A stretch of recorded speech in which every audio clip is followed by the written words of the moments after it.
नमस्कार मित्रांनो, वाढत्या उन्हाळ्यामुळे तर आज टेम्परेचर डिटेक्ट केलेलं आहे 37 डिग्री, बरोबर सर? तर ह्यावर आपण काय करावं, आता नोटीस मध्ये आलेलं आहे आम्हाला, रोज सर पण मला सांगितले की डिहायड्रेशनचे प्रमाण वाढत आहे, म्हणजे शरीरात पाण्याची कमीमुळे काही प्रॉब्लेम नवयुवांना खास करून व्हायला लागले. तर पुराण्या पिढीला सांगायची गरज नाही की उन्हाळ्यात काय केलं पाहिजे आणि काय नाही केलं पाहिजे. तर ह्याबाबत आपण शहरातले जाने माने आपण वैद्य सर राऊत सरांना आपण भेट घ्यायला आलोय. तर त्या उन्हाळ्यामध्ये आपण काय प्रिकॉशन घेतलं पाहिजे, काय केलं पाहिजे आणि काय नाही केलं पाहिजे, ह्याच्याबद्दल आपण थोडंसं चर्चा करूया. तर नमस्कार सर, आपल्या प्रोग्राम मध्ये तुमचं स्वागत आहे. नमस्कार. तर आपण सगळ्यात पहिलं डिहायड्रेशन आणि उन्हाळा ह्याचं काय लिंक आहे जरा तुम्ही सांगा. प्रथमतः आपल्या आयुर्वेदात खूप दिवसापासून सांगितलेलं आहे की प्रत्येक ऋतू बदलताना ऋतुसंधी म्हणून एक प्रकार असतो की ज्याच्यात उन्हाळ्यातून पावसाळ्यात जाताना ते 15 दिवस की धड ते उन्हाळा आणि पावसाळा त्याच्या दरम्यानचे असतात. तर ती ऋतुसंधी म्हणतो. तर तसं हिवाळ्यातून म्हणजे थंडीतून उन्हाळ्यात जाताना ती जो मधला जो प्रकार आहे ऋतुसंधीचा, त्या दरम्यान आपण आपला आहार विहार आणि आपलं राहणीमान त्या ऋतूनुसार बदलायला पाहिजे. उदाहरणार्थ थंडीच्या दिवसात आपण स्वेटर, कानटोपी, सॉक्स, हातमोजे हे प्रकार वापरतो. तर उन्हाळ्यात गेले की एक्झॅक्टली आपण ते चेंज करतो की बाबा सुती कपडे वापरतो, बंडी वापरतो, थोडस 3/4 बरमुडा वापरतो. तसंच आपण एक्झॅक्टली आहारात सुद्धा बदल करणं गरजेचं असतं. जर ते बदल झाला तर आपल्याला त्रास होणार नाही. ओके, मग आता डिहायड्रेशन ही कशामुळे होते? आता सध्याचं नॉर्मल टेम्परेचर आपण बघितलं तरी 37-36 आहे. तर तो एक सनस्ट्रोक म्हणतो आपण. सनस्ट्रोक म्हणजे उष्माघात.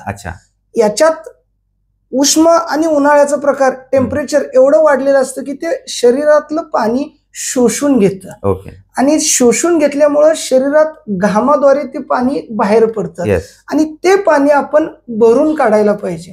तर साधारणतः WHO वर्ल्ड हेल्थ ऑर्गनायझेशन नुसार आपल्या शरीराला पुरुषांमध्ये पाण्याची क्षमता किंवा पाणी कमीत कमी 3.7 लिटर म्हणजे 3.5 ते 4 लिटर पाणी पुरुषांना गरज असतं आणि स्त्रियांमध्ये ते 2.7 ते 3 लिटर म्हणजे साधारणतः 3 लिटर पाणी स्त्रियांमध्ये आणि पुरुषांमध्ये 4 लिटर पाणी एवढी गरज आहे. तर किमान एवढं तरी पाणी आपण घेणं गरजेचं आहे. जर ते पाणी घेतलं तर थोडंसं डिहायड्रेशनचा त्रास कमी होईल. बरं, डिहायड्रेशन मुळे कुठला त्रास होऊ शकते, म्हणजे काय काय होऊ शकतं? साधारणतः ज्यावेळेस आपल्याला डिहायड्रेशन होतं त्यावेळेस आपले स्किन पूर्ण श्रंक होतं आणि डिहायड्रेशन मुळे ब्लड प्रेशर आपलं कमी होतं, ज्याला आपण हायपोटेन्शन म्हणतो. कधी कधी उन्हाळ्यात आता आपण बघतो शाळेची मुलं परीक्षेला जातात, परीक्षेतून येत असतात आणि अचानक चक्कर येऊन पडले म्हणतो आपण.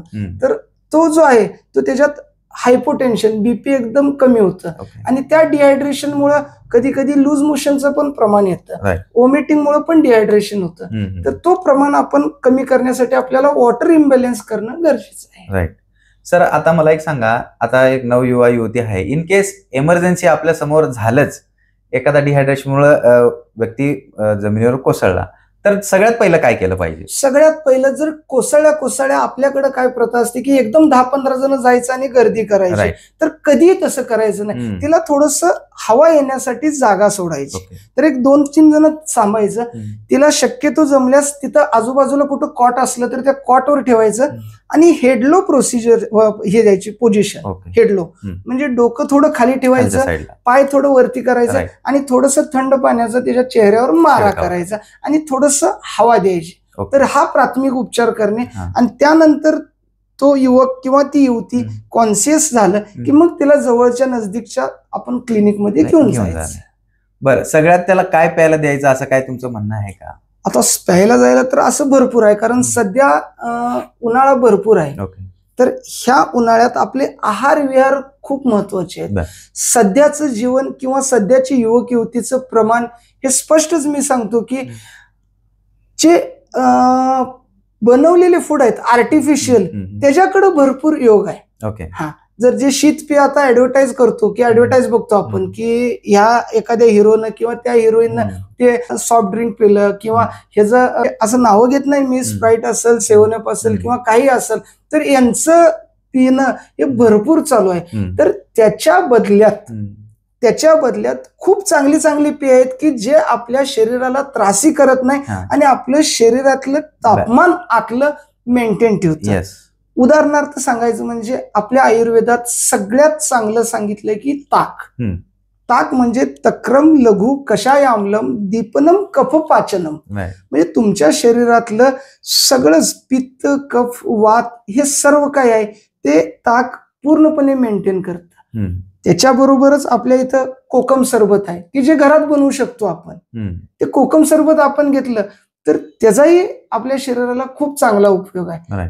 त्याच्याबरोबर लिंबू सरबत, नारळाचं पाणी, ऊसाचा रस हे जे काही लिक्विड आहेत लिक्विडमध्ये ते खूप चांगल्या प्रमाणात आपण जर सेवन ठेवलं त्याचं तर आपलं वॉटर इम्बॅलन्स अगदी चांगलं राहतं की जे आर्टिफिशियल तयार केलेलं आहे त्याच्यानं तुम्हाला गॅस्ट्रायटिस होणार, त्याच्यानं तुम्हाला एंट्रायटिस, कोलायटिस, त्याच्याबरोबर हायपर ऍसिडिटी, त्याच्याबरोबर थ्रोट इन्फेक्शन असे भयानक आजार तुम्हाला त्याच्यापासून होऊ शकतात. तर त्याच्यापेक्षा हे जे काय आहे आपले स्वदेशी पेय त्या स्वदेशी पेयाचा वापर आपण आहारात जास्त करावा ही माझी विनंती आहे. अच्छा, अजून एक सांगा, आईस्क्रीम हे काय शरीराला चांगलं आहे का? किंवा आता म्हणतात आईस्क्रीम खाल्ल्यामुळे पोटात थंड होतंय, ही बरोबर आहे का? कसं आहे, आईस्क्रीम खाल्लं तर आपल्या घसा थंड होतो पण पोट थंड होत नाही. पोट थंड होण्यासाठी आता जे काय काय गोष्टी सांगितलीत की त्या गोष्टी खाल्ल्या तरच पोट थंड होतं तुमचं. उदाहरणार्थ लस्सी जरी पिलं तरी लस्सी आहाराला चांगली आहे जे आपण बनवली आहे.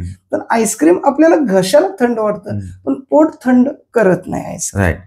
तर सरांनी सांगितलेलं आहे जेवढं होईल तेवढं तुम्ही घरचं बनवलेलं ताक, दही, लोणी किंवा लस्सी घरात बनवलेलं बेटर आहे. आणि ते आता आपलं म्हणतात ना, आपल्याला क्लॅरिफिकेशन असतंय की बाबा आमचं बनवलेलं एकदम प्युअर आहे आणि शुद्ध आहे. का म्हणजे आजकाल एवढं कलर वापरतात किंवा शुगरचं लेवल वापरतात, हे खूप म्हणजे वाईट आहे आपल्या शरीरात. कॅन्सर पण होऊ शकतं जे कलर वापरतात, अडेसिव्ह कलर वापरतात. त्यानंतर फ्लेवर साठी वेगवेगळे एजंट वापरून फ्लेवर्स देतात आणि ते फ्लेवर्स आपल्या नवीन पिढींना एकदम आकर्षित करतात की जे एकदम आकर्षित करतात. पण ते आकर्षण उद्या आपल्या जीवावर बेतू शकते. तर त्याच्यासाठी त्याचा वापर न करता आपण पालेभाज्या वापरूया. पालेभाज्या उन्हाळ्यात कुठल्या खायच्या तर पालेभाज्या तुम्ही पालक खावा, मेथी खावा, मुळा खावा, कडधान्यामध्ये नाचणी खावा, ज्वारी खावा, मूग खावा. भरपूर प्रकार आहेत खाण्यासारखे. पण आपण हे न खाता या आर्टिफिशियल कडे वळतो तर हे पूर्णपणे चुकीचं आहे. म्हणजे सर आजकाल युवा बघतोय मी स्टिंग वगैरे जास्त कंझ्युम करतात. पण खूप स्टिंगच्या बद्दल तुमचं काय म्हणणं आहे? स्टिंग म्हणा असले जे प्रोडक्ट आहेत जे ज्याच्यात हाय कंटेंट मध्ये शुगर आहे सगळ्यात महत्त्वाचं. सर अजून एक मी जरा स्टॉप लावतो. लहान लहान मुलात पण शुगरचं प्रमाण वाढलेलं असं आहे, डायबिटीज पेशंट आहेत असं ऐकून आलंय ना तुम्हाला? कसं आहे, आता माझ्याकडेच भरपूर पेशंट आहेत. आम्ही त्याला ज्युनियर डायबिटिक्स म्हणतो की अक्षरशः सांगायचं की ज्या मुलांना शुगर म्हणजे काय माहित नाही, शुगरचं इन्सुलिन काय असतं माहित नाही, अशी 6 वर्षाची 8 वर्षाची 10 वर्षाची मुलं आहेत त्यांना इन्सुलिन चालू आहे. ज्युनियर डायबिटीस म्हणतो आपण त्यांना.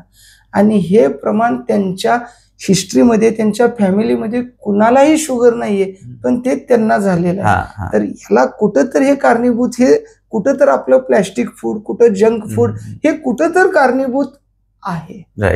तर त्याचा विचार आपण आतापासून केला तर आपली पिढी आणि आपली येणारी पिढी ही निरोगी राहील. येणारी पिढी खूप महत्वाचं आहे की ती निरोगी राहणं गरजेचं आहे. कारण आता जे स्टिंग वगैरे जे म्हणतात त्याच्यानं आपल्यातल्याच गावातले कित्येक लोकांचे जीव सुद्धा गेलेले आहेत. आणि हाय प्रमाण कॅफेन पण इट्स व्हेरी हार्मफुल.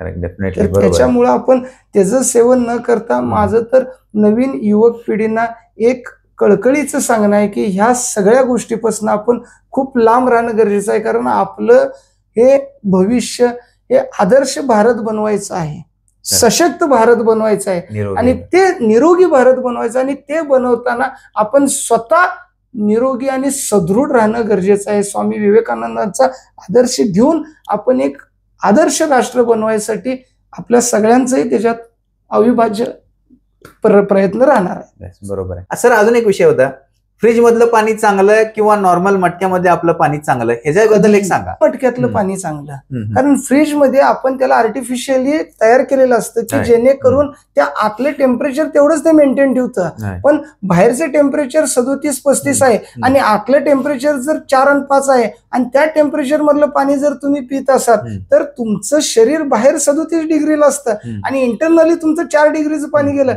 तर हे कुठं तर क्रॉस मॅच होऊन ह्याचा परिणाम तुमच्या प्रत्येक अवयवावर, म्हणजे डायजेस्टिव्ह सिस्टीमवर, रेस्पिरेटरी सिस्टीमवर, थ्रोट सिस्टीमवर, या सगळ्यांवर तुमचा परिणाम होतो.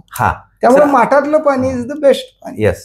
तर सर आपण एकदा आता 12-1 वाजता आपण गेलोय, बाजारला गेलोय, आल्याबरोबर आपण फ्रीज मधलं थंड पाणी डायरेक्ट कंझ्युम करतोय, एक गोष्ट.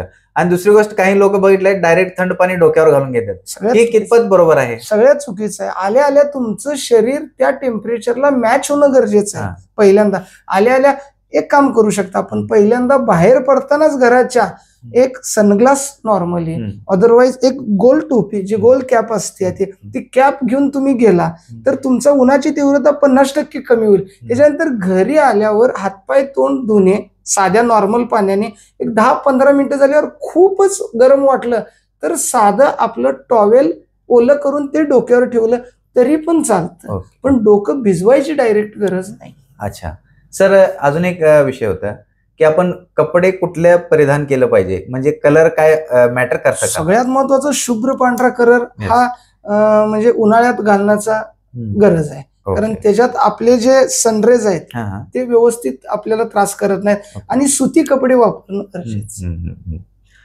ठीक आहे.